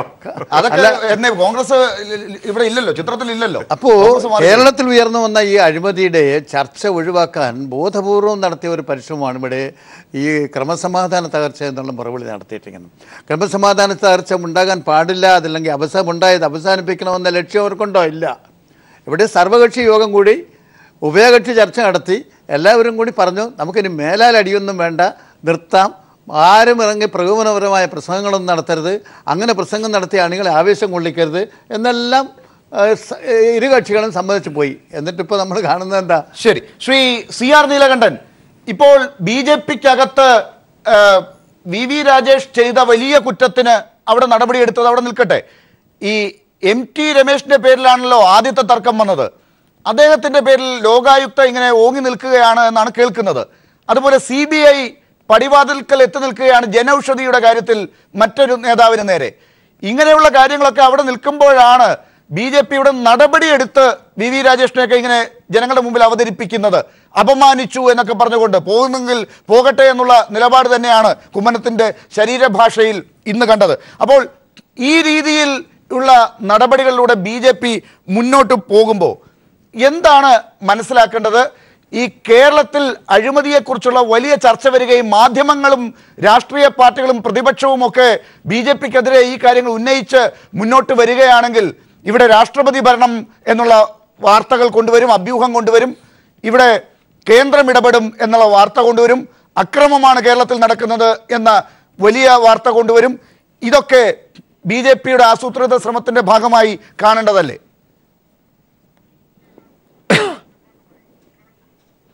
തീർച്ചയായിട്ടും അത് ഒരു സംശയമില്ല. കഴിഞ്ഞ കുറേ ദിവസങ്ങളായി നമ്മളിത് പല ചാനലുകളിൽ ചർച്ച ചെയ്തുകൊണ്ടിരിക്കുന്നതാണല്ലോ. BJP-യെ സംബന്ധിച്ചിടത്തോളം കേരളത്തിൽ അവർ വല്ലാത്ത ഒരു അപകടാവസ്ഥയിൽ എത്തി നിൽക്കുകയാണ്. അത് മറികടക്കുന്നതിന് ഇത്തരത്തിലുള്ള പല ജിമ്മിക്സുകളും വരും. ഇപ്പോൾ നേരത്തെ ഞാൻ വേറൊരു ചാനൽ പറയേണ്ടി വന്നു, ചാണകത്തിന് റേഡിയേഷൻ തടയാനുള്ള ശേഷിയുണ്ട് എന്ന് പറഞ്ഞ ആൾ തന്നെയാണ് 356 കേരളത്തിൽ ഉപയോഗിക്കണമെന്ന് പറഞ്ഞത്. അതിൻ്റെ രണ്ടിൻ്റെയും ശാസ്ത്രീയ നിയമപരമായ ബന്ധം നമുക്ക് പെട്ടെന്ന് മനസ്സിലാവും. കാരണം രണ്ടിൻ്റെ ശാസ്ത്രീയ അടിത്തറയുണ്ടല്ലോ രണ്ടിനും. അപ്പോൾ ആ അർത്ഥത്തിലാണ് ഞാൻ പറഞ്ഞത്. BJPയെ സംബന്ധിച്ചിടത്തോളം കേരളത്തിൽ ഇനി മുമ്പോട്ട് പോകണമെങ്കിൽ BJP ഇവിടെ മാത്രമല്ല, ഇപ്പോൾ BJP ഭരിക്കുന്ന സംസ്ഥാനങ്ങളിൽ മധ്യപ്രദേശിലെ വ്യാപമാണെങ്കിലും അല്ലെങ്കിൽ റേഷനരി ആണെങ്കിലും ഒക്കെ പല പല പല അഴിമതികൾ നമ്മൾ കണ്ടിട്ടുണ്ട്. അപ്പോൾ അഴിമതി മുക്ത ഇന്ത്യ ഒന്നും ഇനിയിപ്പോൾ അവർ പ്രതീക്ഷിക്കുന്നില്ല. നേരത്തെ അജിത് കുമാർ പറഞ്ഞ പോലെ ഭരണാധികാരം ഇല്ലാതെ തന്നെ കേന്ദ്രത്തിലുള്ള അധികാരത്തിൻ്റെ ചെറിയൊരു പങ്ക് ഉപയോഗിച്ച് ഇതുപോലെയാണ് ചെയ്യുന്നതെങ്കിൽ ഇനി 356 ഭരണഘടനയിൽ ഏത് വകുപ്പ് ഉന്നയിച്ച് ഇവിടെ വന്നാലും ഇവിടെ അതുകൊണ്ട് രക്ഷപ്പെടാൻ പോകുന്നില്ല. കാരണം വിഷയം അങ്ങനെ മാറ്റാൻ കഴിയുന്ന ഒരു സ്ഥലമൊന്നും അല്ലല്ലോ കേരളം. ഇത്രയും മാധ്യമങ്ങളുണ്ട്. ലാല് തുടക്കത്തിൽ ചോദിച്ചൊരു പ്രധാന കാര്യമുണ്ട്, ഇത്തരം കാര്യങ്ങളിൽ ചർച്ചയിൽ നിന്ന് ഒഴിഞ്ഞു നിന്നിട്ടാണോ അവർ രക്ഷപ്പെടാൻ പോണത്? മറുപടി പറഞ്ഞിട്ടല്ലേ. കുമ്മനം നല്ല ആളാണെന്ന് രാഹുൽ ഈശ്വർ പറഞ്ഞു. ഞാനല്ല എന്ന് പറയുന്നില്ല, ആരെക്കുറിച്ചും വ്യക്തിപരമായ ഒരു ആരോപണം ഉന്നയിക്കാൻ ഞാൻ തയ്യാറില്ല, എൻ്റെ കയ്യിൽ തെളിവില്ല. പക്ഷേ അഴിമതിക്കാരെ സംരക്ഷിക്കുന്ന ഒരു നേതാവ്, അയാൾ എത്ര വ്യക്തിപരമായി നല്ല ആളാണെങ്കിലും രാഷ്ട്രീയ നേതാവ് നിലനിലെ അതൊരു പരാജയമല്ലേ? അഴിമതിക്കാരെ ആര് സംരക്ഷിച്ചാലും ഒരു രാഷ്ട്രീയ നേതാവിൻ്റെ പ്രാഥമികമായ കടമ തൻ്റെ പാർട്ടി അഴിമതി ഇല്ലാതെ അഴിമതിക്കാരെ മാറ്റണം എന്ന് പറയാണ്. അതുകൊണ്ട് ഒരു സംശയവും ഇക്കാര്യത്തിൽ വേണ്ട. അഴിമതി ആരോപണം വരുന്നതും മറ്റതും രണ്ടാണ്. ഇവിടെ തീർച്ചയായിട്ടും ഉന്നയിച്ചത് BJPയുടെ അകത്തുള്ള ഇന്റേണൽ മെക്കാനിസം തന്നെയാണ് അഴിമതി കണ്ടെത്തിയത്. അഴിമതി നടത്തിയാളെ 5.5 കോടി വാങ്ങിയാൾ RS വിനോദിനെ BJP പുറത്താക്കി. ഇതൊക്കെ നമ്മൾ കണ്ടു. അപ്പോൾ ആ അഴിമതി വാങ്ങിയ ഒരാൾ മാത്രമാണോ അതിലുള്ളത് എന്ന വ്യാപകമായ ചോദ്യത്തിലേക്ക് ഇനി പോകരുത്. ഒരു RS വിനോദിൽ ഇത് അവസാനിക്കണം. പിന്നെ ഇനി പുറത്തേക്ക് പോയാൽ അതുകൊണ്ട് രാജേഷിനായാലും കിട്ടും. പക്ഷേ മറ്റൊരു കാര്യമുണ്ട്, പാർട്ടിയിലെ ഗ്രൂപ്പ് തർക്കം ഈ പറഞ്ഞാൽ പ്രത്യയശാസ്ത്ര തർക്കമൊന്നുമല്ല. ആർക്ക് കൂടുതൽ കിട്ടണം, ഏതിൻ്റെ ചുമതല ആർക്ക് കിട്ടണം എന്നുള്ളതാണ്. അങ്ങനെ വരുമ്പോൾ വെട്ടുക എന്നത് മറ്റവൻ്റെ ഏരിയ കൂടി എനിക്ക് കിട്ടുക എന്നുള്ള ഒരുതരം ഈ ഗുണ്ടാ ഗ്രൂപ്പുകൾ തമ്മിലുള്ള കളി പോലെയുള്ള ഒരു കളിയെ ഞാനിതിനെ കാണുന്നുള്ളൂ. കാരണം അവരെ സംബന്ധിച്ചിടത്തോളം അവൻ്റെയും കൂടി ഏരിയ എനിക്ക് കിട്ടിയാൽ എനിക്ക് ഗുണമുണ്ട് ആ അർത്ഥത്തിൽ. അതുകൊണ്ട് എങ്ങനെ പോയാലും BJPക്ക് ഈ ചളിക്കുണ്ടിൽ നിന്ന് ഈ താമരയ്ക്ക് ഇനി രക്ഷപ്പെടാൻ കഴിയും എന്നൊരു തോന്നൽ എനിക്കില്ല. കാരണം അവരുടെ മുഖമൊക്കെ വല്ലാതെ വികൃതമാക്കപ്പെട്ടിരിക്കുന്നു കേരളത്തിൽ. എന്തായാലും കൂടുതൽ കഥകൾ പുറത്തേക്ക് വരാൻ പോവുകയാണെന്നാണ് കുമ്മനം ഇന്ന് ഏറ്റവും ഒടുവിൽ പറഞ്ഞിരിക്കുന്നത്. ഇനിയും ആളുകൾ പുറത്തേക്ക് വരാനുണ്ട്. എല്ലാം ശുദ്ധമായി എല്ലാ കാര്യങ്ങളും നടപടിയെടുത്ത് കഴിഞ്ഞു എന്ന് ഇത്ര തിടുക്കത്തിൽ രാവിലെയൊക്കെ പറഞ്ഞു തീർത്ത കുമ്മനം ഇപ്പോൾ ഏറ്റവും ഒടുവിൽ വ്യക്തമാക്കുന്നത് ഇനിയും ആളുകൾ പുറത്തേക്ക് വരാനുണ്ട്, അഴിമതിയുടെ ചില ആളുകൾ കൂടി പുറത്തേക്ക് വരാനുണ്ട് എന്നാണ്. അപ്പോൾ ശ്രീ CR പറഞ്ഞതുപോലെ തന്നെയാണ് എല്ലാവർക്കും സംശയമുണ്ടാകുന്നത്. ഇടവേളയ്ക്ക് ശേഷം ചർച്ചയുടെ അവസാന ഘട്ടത്തിലേക്ക് എത്താം. അവസാനത്തെ ചുരുക്കം ചില സമയങ്ങളാണ്, വളരെ ചുരുക്കി മറുപടി പറയുക അതിഥികൾ. ശ്രീ ആനത്തലവട്ടം, ഇപ്പോൾ ഇവിടെ ശ്രീ CR നീലകണ്ഠനും പറഞ്ഞ ഒരു കാര്യമുണ്ട്. ഈ അന്വേഷണങ്ങളൊക്കെ ഒരു തലത്തിൽ നിൽക്കുകയാണ് BJPയിലെ നേതാക്കൾക്കെതിരെ. വിജിലൻസ് അന്വേഷണമാണ് മെഡിക്കൽ കോഴയുമായി ബന്ധപ്പെട്ടുള്ളത്. CBIയുടെ അന്വേഷണത്തിൻ്റെ കാര്യമാണ് ജനൌഷധിയുടെ കാര്യത്തിൽ പറഞ്ഞത്. ലോകായുക്തയുടെ കാര്യം ഞാൻ നേരത്തെ പറഞ്ഞു. അപ്പോൾ ഈ കാര്യത്തിൽ കൃത്യമായി തന്നെ ഈ കുറ്റവാളികളെ കണ്ടെത്തി, തട്ടിപ്പുകാരെ കണ്ടെത്തി BJPയുടെ ഇപ്പോൾ അവർ പുറത്തേക്ക് കൊണ്ടുവന്നിരിക്കുന്ന ഈ മുഖം നിങ്ങൾക്ക് കൃത്യമായി അവതരിപ്പിക്കാനാകുമെന്ന് വിശ്വസിക്കുന്നുണ്ടോ CPM? ഇപ്പോൾ ഇനി പറഞ്ഞ CBI അന്വേഷണമോ അല്ലെങ്കിൽ വിജിലൻസ് അന്വേഷണമോ സംസ്ഥാന ഗവൺമെൻറ് നടത്തുന്ന അന്വേഷണമോ ഒക്കെ അതെല്ലാം എവിഡൻസിൻ്റെ അടിസ്ഥാനത്തിൽ കൊണ്ടുവന്ന് തെളിയിക്കേണ്ടതാണ്. ഇതിൽ പല ആൾക്കാരെയും എവിഡൻസ് നൽകേണ്ട ആൾക്കാരെ ഇവർ മറിച്ച് അഭിപ്രായം പറയാനൊക്കെ അവരെ കൊണ്ട് സാധിക്കും. അല്ലാതെ തന്നെ ഇപ്പോൾ ഇക്കാര്യത്തിലുള്ള അഴിമതി തെളിഞ്ഞതാണല്ലോ. വാങ്ങിയെന്നുള്ളതിനെ കണ്ടുപിടിച്ച് വാങ്ങിയതിന് ഉത്തരവാദിയാളുടെ പേര് നടപടിയെടുക്കാൻ BJP നിർബന്ധിതമായതിൻ്റെ അർത്ഥം എന്താ? കോഴ ഇടപെടൽ നടന്നിരിക്കുന്നു, കാശ് വാങ്ങിയിരിക്കുന്നു എന്ന കാര്യം തെളിഞ്ഞിട്ടുണ്ടല്ലോ. അത് വാങ്ങിയെന്നുള്ള കാര്യം തെളിഞ്ഞത് പുറത്തു വിട്ടതിൻ്റെ പേരിലുമായി രാജേഷിൻ്റെ പേരിൽ നടപടിയെന്നല്ലേ? വാങ്ങിയില്ല എന്നുള്ള തർക്കമില്ലല്ലോ. അഴിമതി നടത്തി എന്നുള്ള കാര്യത്തിൽ തർക്കമുണ്ടെങ്കിലല്ലേ ഇനി വിജിലൻസും മറ്റുള്ളവരുമൊക്കെ അന്വേഷിച്ച് സത്യം പുറത്തു വരേണ്ടിയുള്ളൂ. റിപ്പോർട്ട് പുറത്ത് ആക്കിയത് വഴി ജനങ്ങൾ അറിഞ്ഞു, അപ്പോൾ അപമാനം ഉണ്ടായി എന്നാണ് കുമ്മനം പറയുന്നത്. ആ സത്യം പുറത്തു വന്നല്ലോ, അഴിമതി നടത്തിയെന്നുള്ളത് പുറത്തു വന്നല്ലോ. അഴിമതി ഇല്ലാത്തൊരു പാർട്ടിയാണ്, അഴിമതി ഇല്ലാത്തൊരു ഗവൺമെൻറ്റാണ് എന്ന വാദഗതി പൊളിഞ്ഞു പോയല്ലോ. ആ അഴിമതിയുടെ വ്യാപ്തി തെളിയിക്കുന്നതാണ് ഞാൻ നേരത്തെ പറഞ്ഞ ചർച്ചയിൽ ഉന്നയിച്ച പ്രശ്നങ്ങളൊക്കെ തന്നെ. ഇപ്പോൾ അഴിമതിയുടെ ഒരു മറ്റൊരു രൂപം നോക്കൂ. തെരഞ്ഞെടുപ്പ് കാലത്ത് ശ്രീ നരേന്ദ്രമോദിയും BJPയും പറഞ്ഞ കാര്യങ്ങൾ ഒന്നുപോലും നടപ്പാക്കാൻ കഴിയാത്തതിൻ്റെ ഫലമായി അതിൽ നിന്ന് രക്ഷപ്പെടാനുള്ള ജിമ്മിക്കളല്ലേ അദ്ദേഹം കാട്ടിക്കൊണ്ടിരിക്കുക. തൊഴിലില്ലായ്മയ്ക്ക് പരിഹാരം, 2 കോടി ആൾക്ക് തൊഴിൽ, വല്ല രക്ഷയും കിട്ടിയോ? 40 രൂപയ്ക്ക് 1 ലിറ്റർ പെട്രോൾ വിൽക്കും, വല്ല രക്ഷയും കിട്ടിയോ? 70 രൂപ എടുക്കണം ഇപ്പോൾ 1 ലിറ്റർ പെട്രോളിന്. അതും അന്തർദേശീയ മാർക്കറ്റിൽ എണ്ണയുടെ വില കുറഞ്ഞപ്പോൾ 87 പ്രാവശ്യമായി ഗ്യാസിൻ്റെ വീടിൽ അടുക്കളയ്ക്ക് ഉപയോഗിക്കുന്ന ഗ്യാസിൻ്റെ വില കൂട്ടിയില്ലേ? ആ കാര്യങ്ങളൊന്നും ഇടപെടാൻ ഇവിടെ BJPയുടെ നേതാക്കൾക്ക് സമയമില്ല. അല്ല, ഇതെല്ലാം നടപ്പാക്കുക, ഇതെന്നെല്ലാം ജനങ്ങളുടെ ശ്രദ്ധ മാറ്റിക്കൊണ്ട് പോകാൻ ഡൈവേർട്ട് ചെയ്യാനാണ് ഇപ്പോൾ അവർ കേരളം പോലുള്ള സംസ്ഥാനങ്ങളിലും ഇതര സംസ്ഥാനങ്ങളിലും അവർ കാണിക്കുന്ന കന്നുകാലിയുടെ കാര്യം പറഞ്ഞാലും ശരി, മാംസത്തിൻ്റെ കാര്യം പറഞ്ഞാലും ശരി, വേഷത്തിൻ്റെ കാര്യം പറഞ്ഞാലും ശരി, ആളുകളുടെ ഭക്ഷണത്തിൻ്റെ കാര്യം പറഞ്ഞാലും ഇതിലെല്ലാം അവരെടുക്കുന്ന സമീപനം അതിന്ന് ശ്രദ്ധ ഡൈവേർട്ട് ചെയ്യാൻ. എന്തായാലും ഇത്തരത്തിലൊരു ആരോപണം ഉണ്ടായപ്പോൾ BJPയുടെ നേതാക്കൾക്ക് ചർച്ചയിൽ വന്ന് മറുപടി പറയാൻ സാധിക്കുന്നില്ല എന്നുള്ളത് ഇനി നാളെ ഈ നാട്ടിൽ മറ്റേതെങ്കിലും പാർട്ടിയുടെ പേരിൽ അഴിമതി ഉണ്ടാകുമ്പോൾ ചർച്ചയ്ക്ക് വന്നിരുന്ന് ഞെളിഞ്ഞിരുന്ന് പറയുന്നതിന് ഇനി അർഹതയില്ല എന്നുകൂടി അറിയിക്കാൻ ഈ സന്ദർഭം ഞാൻ വിനിയോഗിക്കുകയാണ്. ശ്രീ CR നീലകണ്ഠൻ, ഞാൻ അങ്ങയിലേക്ക് വരാം. അതിന് മുമ്പ് ശ്രീ രാഹുൽ ഈശ്വർ, താങ്കൾ നേരത്തെ പറഞ്ഞൊരു കാര്യത്തിൽ വളരെ ചുരുക്കി പറയേണ്ടതുണ്ട്, സമയത്തിൻ്റെ പ്രശ്നം കൂടി ഉണ്ട്. ഈ കുമ്മനം വളരെ സാത്വികനായ ആളാണല്ലോ. അദ്ദേഹം ഇന്ന് പറഞ്ഞത് VV രാജേഷും പ്രഫുൽ കൃഷ്ണയും പാർട്ടിയെ അപമാനിച്ചു, അതാണ് നടപടിക്ക് കാര്യം എന്നാണ്. എന്ത് അപമാനമാണ് അവർ നടത്തിയത്? അല്ല, 2 കാര്യങ്ങളാണ്. പാർട്ടിക്കുള്ളിൽ ഇങ്ങനെ ഒരു പ്രശ്നം ഉണ്ടാവുമ്പോഴോ അലിഗേഷനോ സംശയമോ ഉണ്ടാവുമ്പോൾ പാർട്ടി വേദികളെയാണ് ആദ്യം ആശ്രയിക്കേണ്ടത്. ഈ കുമ്മനം ചേട്ടനെ പോലെ വളരെ ഇംപാർഷ്യലും ഫെയറുമായിട്ട് നിലപാടെടുക്കാൻ കഴിയുന്ന അവരെ അപ്രോച്ച് ചെയ്യാതെ മീഡിയക്ക് ലീക്ക് ചെയ്യുന്നത് പാർട്ടി ഡിസിപ്ലിനും എഗ്രി ചെയ്യില്ല. വലുതാണെങ്കിലും ഏത് പാർട്ടിയാണെങ്കിലും അത് എഗ്രി ചെയ്യില്ല. അങ്ങനെ ഒരു വിഷയം ചർച്ചയുടെ അവസാന ഘട്ടമാണെന്ന് രാഹുൽ ഈശ്വറിന് അറിയാം. രാഹുൽ ഈശ്വർ ഒന്ന് കേൾക്കൂ. അതായത് സാങ്കേതികത്വം അവിടെ മാറ്റിവെക്കൂ.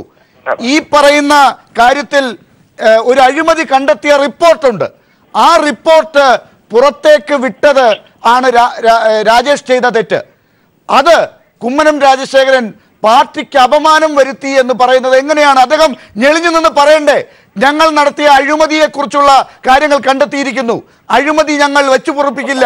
അദ്ദേഹം ഫേസ്ബുക്കിൽ അതാണല്ലോ പറയുന്നത്. ആ കാര്യത്തിൽ അഴിമതി നടത്തിയവരെ ഞങ്ങൾ ശിക്ഷിക്കും. രാജേഷ് അത് പുറത്താക്കിയെങ്കിൽ നല്ല കാര്യം, അത് ഞങ്ങൾ പാർട്ടിക്കകത്ത് വീണ്ടും ചർച്ച ചെയ്തോളാം. ഇത് പുറത്താക്കി ജനങ്ങളുടെ മുമ്പിൽ എന്ത് സന്ദേശമാണ് കൊടുക്കുന്നത്? അല്ല, ശ്രീ രാജേഷ് അങ്ങനെ ചെയ്യണമെങ്കിൽ പാർട്ടിയുടെ ഹയർ കമ്മിറ്റീസിലേക്ക് വരണമായിരുന്നു. ശ്രീ ഷാജഹാനെ CPM-ൽ നിന്ന് പുറത്താക്കിയത് ഇതേപോലെ വാർത്ത ലീക്ക് ചെയ്യുന്നതല്ലേ? അതുകൊണ്ട് എല്ലാ പാർട്ടിക്കും ഇന്റേണൽ ഡിസിപ്ലിൻ ശരിയായ വേദികളാണ് അഡ്രസ് ചെയ്യേണ്ടത്. രാഹുൽ ഈശ്വർ, അതല്ലേ ചോദ്യം. അതായത് ഈ രാജേഷിനെതിരെ നടപടി എടുക്കുന്നതിന് മുൻപ് ചെയ്യേണ്ട ഒരു കാര്യമുണ്ടല്ലോ, അഴിമതി നടത്തിയ ആളുകളെ പുറത്താക്കൂ. അല്ല, അത് തീർച്ചയായും അത്തരം നടപടികൾ ഉണ്ടാവുമെന്ന് തന്നെയാണ് പ്രതീക്ഷിക്കുന്നത്. അത്തരം നടപടികൾ മാത്രമേ ഉള്ളൂ, അതൊക്കെ പ്രതീക്ഷ മാത്രമേ ഉള്ളൂ.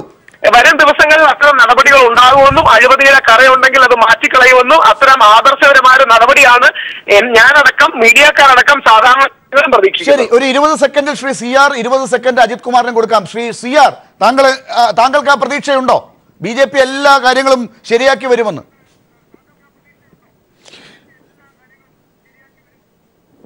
വലിയ പ്രതീക്ഷയൊന്നുമില്ല. കാരണം എന്താ വെച്ചാൽ ഇപ്പോൾ കുറെ കാലമായി അവർ ചെയ്തുകൊണ്ടിരിക്കുന്ന കാര്യങ്ങൾ മൊത്തം കൂട്ടിയാൽ, ഇന്നലെ ഗുജറാത്തിൽ അടക്കം ചെയ്ത കാര്യം കൂട്ടിയാൽ അഴിമതിക്കെതിരായൊരു നിലപാട് BJPക്ക് ഉണ്ടാവും എന്ന് അധികാരം പിടിക്കുന്നവർക്ക് അധികാരത്തിലൂടെ പണം ഉണ്ടാക്കിയേ പറ്റൂ. ശരി, ശ്രീ അജിത് കുമാർ, താങ്കൾ. നമ്മൾ ഇതിനകത്ത് 1-2 പേരുകൾ പറയാതെ പോയി എന്ന് എനിക്ക് തോന്നുന്നു. ശ്രീ MT രമേശിനെതിരായിട്ടുള്ള അദ്ദേഹത്തിനെതിരെ പ്രയോഗിക്കുന്ന ഒരു ആയുധമായിട്ടാണ് ഈ റിപ്പോർട്ടിനെ ശ്രീശൻ്റെയും എന്താ പറയുക മിസ്റ്റർ നസീറിൻ്റെയും റിപ്പോർട്ട് എന്നാണ് അവർ ആയുധമായിട്ട് ഉപയോഗിച്ചതാണ്. അപ്പോൾ ശ്രീ MT രമേശിനെ പാർട്ടിക്കുള്ളിൽ ഒതുക്കാനായിട്ട് താല്പര്യമുള്ള മറ്റൊരു വിഭാഗം BJPയുടെ കേരള ഘടകത്തിലുണ്ട്. പക്ഷേ ഇപ്പോൾ ഈ കാര്യങ്ങളിലൂടെ VV രാജേഷിനെതിരെ നടപടിയെടുത്തത് വഴി MT രമേശിനെ രക്ഷിച്ചിരിക്കുന്നു. ഒന്ന്. 2, ഇപ്പോൾ നടപടിയെടുക്കപ്പെട്ട മറ്റൊരാളൂടെ ഉണ്ട്, പ്രഫുൽ കൃഷ്ണ എന്ന് പറഞ്ഞ യുവമോർച്ചയുടെ സംസ്ഥാന ജനറൽ സെക്രട്ടറി.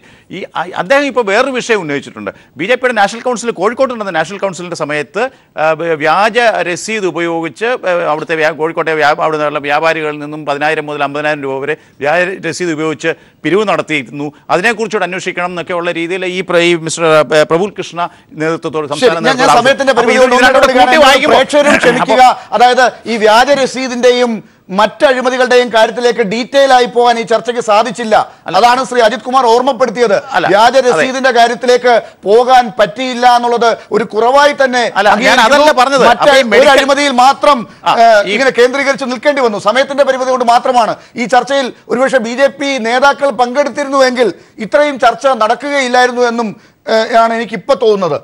എന്തായാലും വളരെ നന്ദി ഈ ചർച്ചയിൽ പങ്കെടുത്ത എല്ലാവർക്കും. ശ്രീ ആനന്ദവട്ടം, ശ്രീ CR നീലകണ്ഠൻ, ശ്രീ അജിത് കുമാർ, ശ്രീ രാഹുൽ ഈശ്വർ.